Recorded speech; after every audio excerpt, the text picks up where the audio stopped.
খেরোয়া মসজিদ বাংলাদেশের বগুড়া জেলার একটি ঐতিহাসিক ও প্রত্নতাত্ত্বিক নিদর্শন, যা বগুড়া জেলার শেরপুর থানায় বা উপজেলায় অবস্থিত।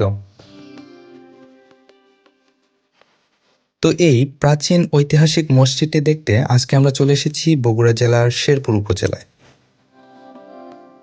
এই মসজিদটির সকল খুঁটিনাটি তথ্য তুলে ধরবো আমার এই ভিডিওটিতে।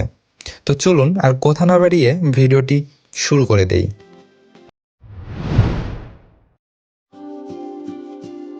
প্রথমে আসি মসজিদটির অবস্থান নিয়ে। মসজিদটি অবস্থিত রাজশাহী বিভাগের বগুড়া জেলার শেরপুর উপজেলায় খন্দকার টোলপাড়া মহল্লাতে।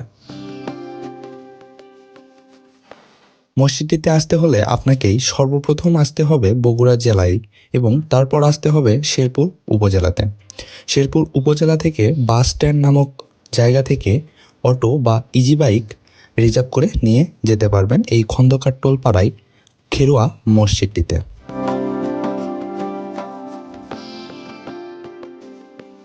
ঐতিহাসিকদের মতে খেরোয়া মসজিদটি নির্মাণ হয়েছিল সুলতানি আমলে, অর্থাৎ 15শো শতাব্দীর শেষের দিকে বা 16শো শতাব্দীর শুরুর দিকে।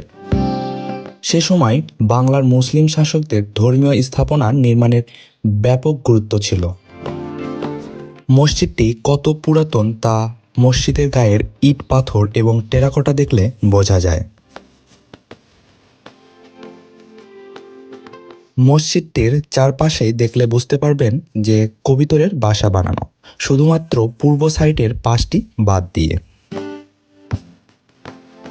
লোককথায় শোনা যায় যে যখন মসজিদটি নির্মাণ করা হয় তখন কবিতররা ইবাদতের জন্য বা থাকার জন্য জায়গা চেয়েছিলেন, এজন্যই মূলত এই বাসাগুলো বানানো হয়েছিল।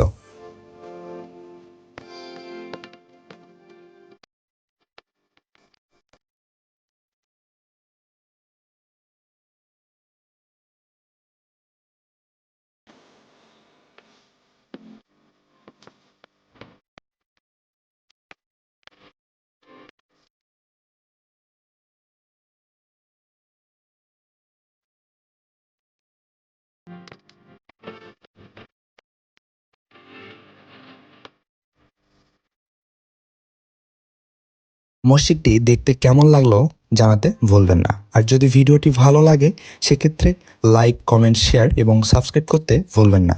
তো দেখা হচ্ছে পরবর্তী কোনো ঐতিহাসিক জায়গা নিয়ে। এ পর্যন্ত ভালো থাকবেন।